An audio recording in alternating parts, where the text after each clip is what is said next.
Most technology teams at that time were just sitting back in their tech team waiting for tickets to come in, help desk keep the Wi-Fi up and fix computers.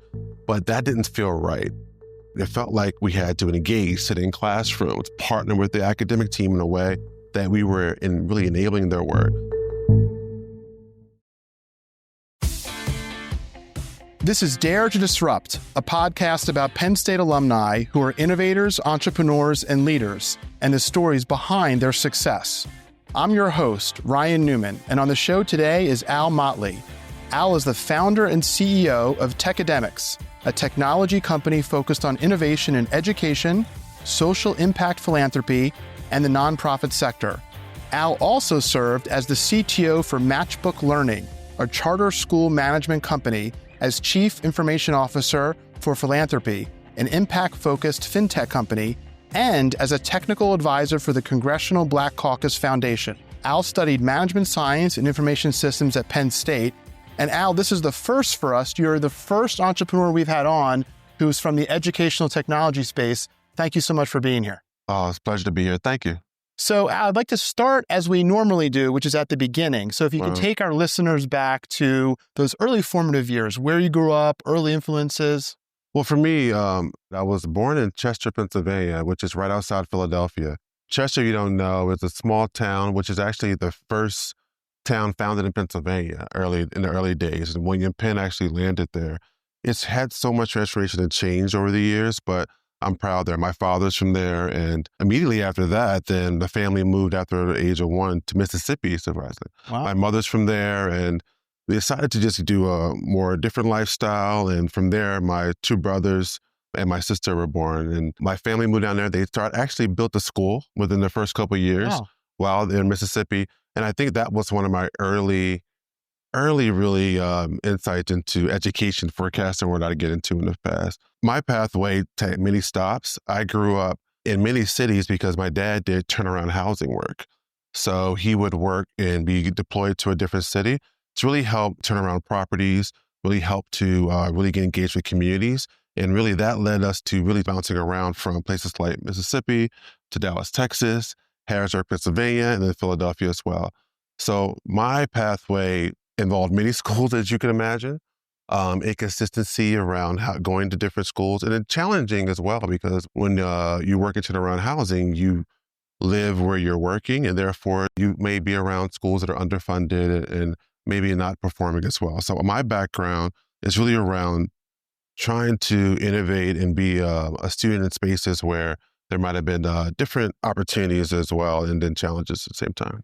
So you said 3 siblings, right? So you're 4. Oldest of 4. So as the oldest, was it kind of incumbent upon you to really demonstrate courage each time you went into a new community and you had to start a new school? And did that leave you with a couple bumps and bruises along the way? Because I'm sure that's not easy in terms of initial touchdown. No, that's a great point, Ryan. I think we're siblings, so I'm the oldest of 4, but we're all, between myself and the youngest, we're 5 years apart together. So I look at it as tight siblings, but they really have looked at me as older than I see myself.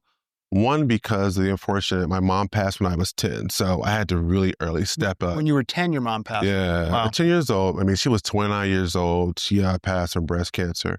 And what that did was really propel me to really grow up really fast and really work with my siblings to really help support my father as a single parent at that point. We moved from down south back up to the northeast, the Philadelphia area. And how did you find school? I mean, was school hard? Was it easy? Because you're moving from place to place. You've got different academic standards across the country. What was that like for you? Yeah, I found school easy, but not engaging. I would say I was an average student in my K-12 experiences.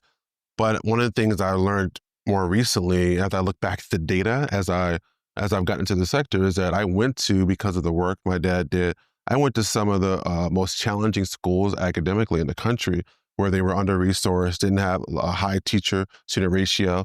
So I found school and really a place where I didn't have the right support that I probably needed, but also a place where I could just imagine. I was pretty quiet at that point. I was pretty to myself, but school was always fascinating to me. And then something where I always thought about the different pathways depending if I had different school experience. But because of that, which is the problem now, I would bounce to different schools. You'd almost start over, really, like Groundhog Day, between the data, who I was as a student, the data, how information would process between schools. And this is back in the 80s going into 90s as well. Then we're still seeing some of those challenges. But school for me was okay, the best, but I'm engaged in a really energetic and excited learner, but probably not as engaged as I probably could have been.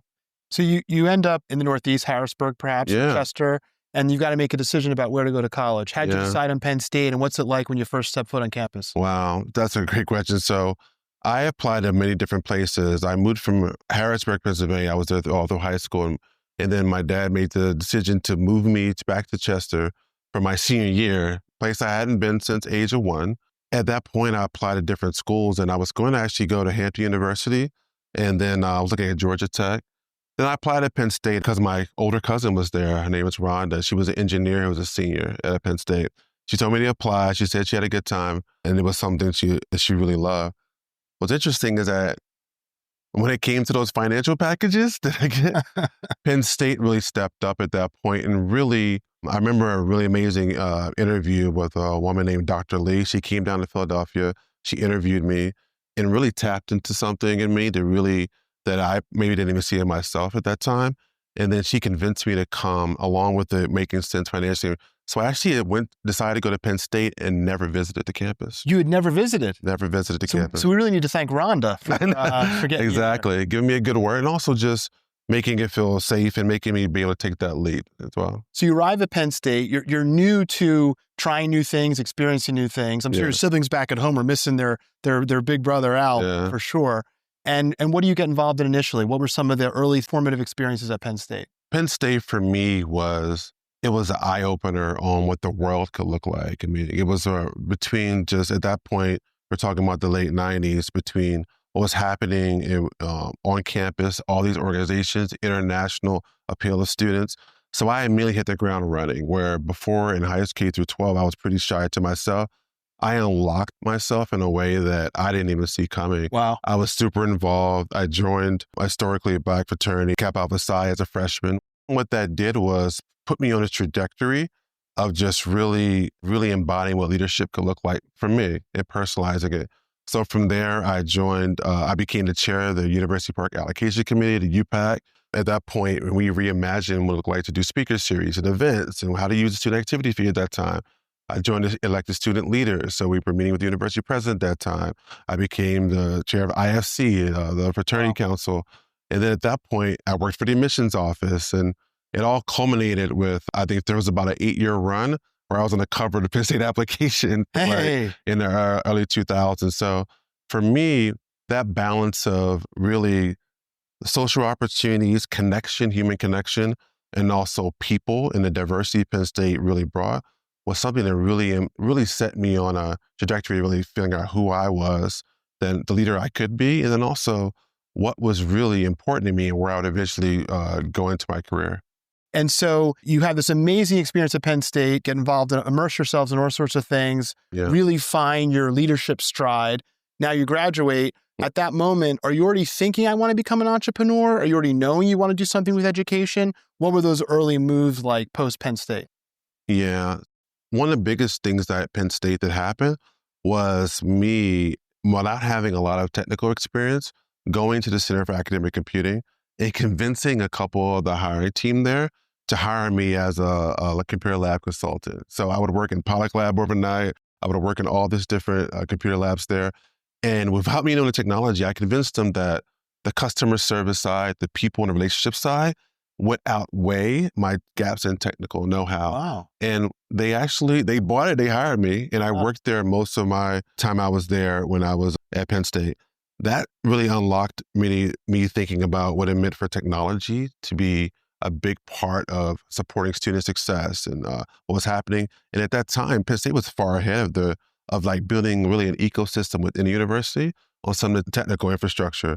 So with me just knowing how to use Adora email and download songs on Napster, then in doing that, I was really problem solving in a way that really just seeking information before Google, before AI, in a way that really did that. So as I left Penn State, my first job was back in the high school that I graduated from, because I knew they had challenges in technology. And so I went to go work there for a year, and it was challenging. So that was my big first entree into the corporate world and what it meant to try to make change, but hitting roadblocks. So that really set me on a pathway, because from there I went to Comcast and worked there and really got that corporate experience. But then I had this itch in trying to figure out how I could have impact and do technology at the same time. So I then took that leap and really got a job where at one point with Mastery Charter Schools, when they had one school, but they were looking to expand pretty aggressively. So what was it, Al, about having this interest in technology, but not actually knowing technology? What was it that really compelled you to really kind of lean forward and make the case that why they should hire you? What was that early instinct or vision that you had? Where'd that come from? Yeah, that's a great question. I'm thinking, for some reason, I knew that the intersection of technology was going to be important. And I'd always been curious. I did a program at sophomore college with the SmithKline Beecham program, where I just shadowed an engineer and a professor there. And he would talk to me about technology. That's where I played with my first Mac computer. And that really just instilled this curiosity, I think, that stayed with me in knowing how do we make things more efficient, how technology can be really useful to helping just either learning, content, or curriculum be supportive. So I'm not sure what it was, but I was steadfast on it. I was unapologetic on it. And in a way that I'm just happy that I went down that pathway, because with me getting access, that was really big. Didn't have that opportunity to really capitalize off of it. So you talk about this time at the charter school and the learnings that you had there, and you talk about your time in corporate America. What was it about the charter school that really appealed to you, and what were some of the greatest learnings you had that led you on your entrepreneurial journey from there? Yeah, it was at a unique time. Philadelphia school district was doing a turnaround portfolio. So they were converting 3 to 8 schools a year to charters in a very aggressive way. And then the Mastery Charter School at that time had one school, but they were going to add 3 schools this summer for consecutive years. So I looked at that as an opportunity to see what scale looks like, what does change management look like, and also how to build a team in a very fast and aggressive way. And also that school was really around how do you take a failing school in Philadelphia and really turn around aggressively with either teacher pipeline, good curriculum, and then relationship building with kids as well.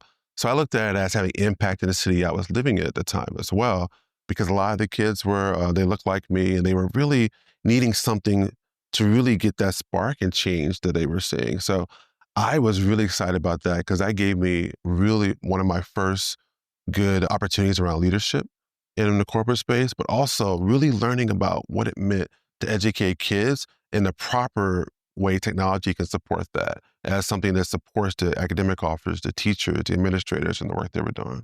So if you accelerate ahead through all of your work experience, what was the moment where you said, I'm going to do my own thing? And how was Techademics really born, and where did it really kind of spawn from? Yeah, I say I'd been there for about 5 years or so. Then we started running these pilots to try to do some work around personalized learning at that time. And I just couldn't, once we started doing it, and I worked with the teachers and the administrators to really build out this prototype and testing, that really triggered something in me in a way that the creative side. Most technology teams at that time were just sitting back in their tech team waiting for tickets to come in, help desk, keep the Wi-Fi up, and fix computers. But that didn't feel right. It felt like we had to engage, sit in classrooms, partner with the academic team in a way that we were really enabling their work. After I saw that pilot, I decided to take a risk and just leave that organization and go to a new startup and travel from Philadelphia to Newark, New Jersey every day. Wow. I was driving, I was catching the train, but I said this new school was going to be opened up and really right across the street from City Hall in Newark. And the model was so exciting around teacher rotation, students really getting personalized learning plans, and IEP for all. That really it opened my eyes about what could be possible in this, and really forecast to what some of the things we're seeing today. And so when you think about having that single point of entry in terms of Newark and then trying to build and scale, how did you take that one approach to what you experienced in Newark and then kind of broaden it beyond just that? Yeah, as I was traveling a lot then, I got my first taste of going to education conferences as well. I saw that a lot of the schools were so dependent on vendors, and also schools and philanthropy can't do the investment in the technology to really disrupt and change. We're relying so much on the market and also the edtech sector. So I saw so many gaps as I was talking to peers nationally. And what that really unlocked in me is that schools need more help. There's also the relationship between K through 12, the nonprofits, and higher ed. There's this intersection there where there's connection, there's connection and need because they're all supporting each other, but they're still working within these silos and islands. So at that point, I had formed Techademics just for me to be as something that I actually formed it and sat there for 2 years. And really me thinking about when was the right time, what was the work I was going to focus on. But then I was doing that work and then we were expanding to Indianapolis. And also the biggest lever was my daughter was born in 2016. And I knew I couldn't travel as much. I knew that I needed to really be there and really support my wife, Maria, during that time. And that really pivoted me to become an entrepreneur because I just forced myself to take a risk. I was afforded that risk because my wife, Maria, she had a good job. She was able to let me to have that flexibility. But I just dove right in at that point and then started doing Techademics work in a way that really was trying to build off my work around the intersection between technology and academic and pedagogy and what's best for kids and learners and educators. And that really, there was a sweet spot. It seems so basic and simple and so common sense. For some reason, it just was a gap. You had technologists using new technology, trying to work in education, but it wasn't a lot of convergence of the two at that time. But we're seeing a little bit more, but that really was what got me excited and decided to take that leap. So as we sit here today, what is the primary solution, product / service that you're providing to the marketplace in Techademics, and what is the benefit to the customers with whom you're serving? Yeah, right. So I think that's evolving right now. And what we've been focused on is really being that strategic thought partner, being that advisor, consultant, really a fractional seats to chief technology officer, chief information officer for the social impact sector. That's schools, that's districts, that's charter schools, that's nonprofits, and also that's entrepreneurs in different sectors. I think that's around the technology that supports learning goes cross-sector because we're all lifelong learners in some way. So the work we're doing now is supporting them to really make sure technology is at the center of their work to meet the moment we're in right now, whether it be AI forward or whether it be around data or really around growth. So we're doing that across 3 main areas, really advisory and strategic consulting. We're also doing data work very extreme. So we're building data warehouses, we're building data dashboards, we're building data architecture. And really the most important part, we're focused on data culture in organizations, like how to really focused on what are the changes you would make based off the data in your day-to-day work, right? Not just collecting data or bringing it together, but what are you going to do to change practice, change management? What's going to make a decision different with the data that you're presented to and how to make that sustainable as well. And the last piece is we're really focused on building products, the products we need today for the learning we want to do and have learners at the center of that. So we have around 65 engineers across the world now, all across the US virtually, teams in Vancouver and Toronto, team in other parts of the world as well who support this work, all trying to work across a cohesive team to build best practice and to solve problems here in the US, but also see how we can have impact internationally too, because the education sector has more similarities and things we need to solve for than their differences as well. And so you talk about meeting the moment, right? Yeah. We're in this AI revolution, right? And we think about the evolution that's taken hold with respect to AI and what comes next with it. We were in this period of Gen AI, but then what comes next with agentic AI? As you think about the role of education and the role of educating, when in theory, with respect to some of these language learning models, the answer to any question asked in a classroom is at the student's fingertips. How do you think education needs to evolve to meet that moment? And what is Techademics doing to help the clients with whom you serve to really be positioned to be successful? Yeah, that's a big question, Ryan. I think the moment we're in right now is special. I know we all talk about AI, and I'm another technologist talking about AI, but it's different because I think all the things that educators have wanted to do, people who build specific learning models, the classroom of the future you'd want to do, the way you'd want to engage with students, the things that were holding it back were change management and sometimes technical ability or tools that can make it easier, efficient, or lower cost. I'm so excited because I think we can actually build, it can create a reset right now on the infrastructure, on the tools, and actually the way we teach and the way people want to sit there learning in a way that's disruptive, and it may disrupt some of the things that people do in this room. But I think if it's done correctly and the right supports and the right ecosystems put around it, it can be really effective. I think the biggest thing is making sure that there's a foundational ecosystem of data that flows between all of our organizations, all of our tools, that's really built around a public utility versus just these fragmented tools that are supporting a sector that is around how much money you can raise or how the tools you can create that's really driven off revenue. And business is good, and having a successful edtech company is good, but there's certain things that are foundational, like highways, like there's other architecture that are like policy around energy ratings and the star rating system that need to be there to tether us all together, and innovation will actually accelerate. So my hope is that the AI tools and some of the technologies built off of that will allow us to accelerate good learning environments where data flows very fluidly, where teachers and professors have access to all this holistic data and context of the student that they're really supporting. So they know how to resource them better. They know how to engage them in relationships, and they really can focus on that human connection based on what the technology can do for them. So what we're doing for that is to make that happen is two ways. One, we're trying to raise the floor for organizations so their tech ability can meet the moment right now, because so many organizations, their data is a mess, or they don't have the right leadership in technology, or they have the right culture because they're afraid to, because of the risk they can take to build these tools. So we're trying to help build that tech agility for organizations, nonprofits, schools, universities as well. At the same time, we're trying to build those products and prototype what the future can look like too. We just released some research in partnership with the Learner Studio last week that talks about, and it's called, what's the future tech stack we need for learner-centered futures?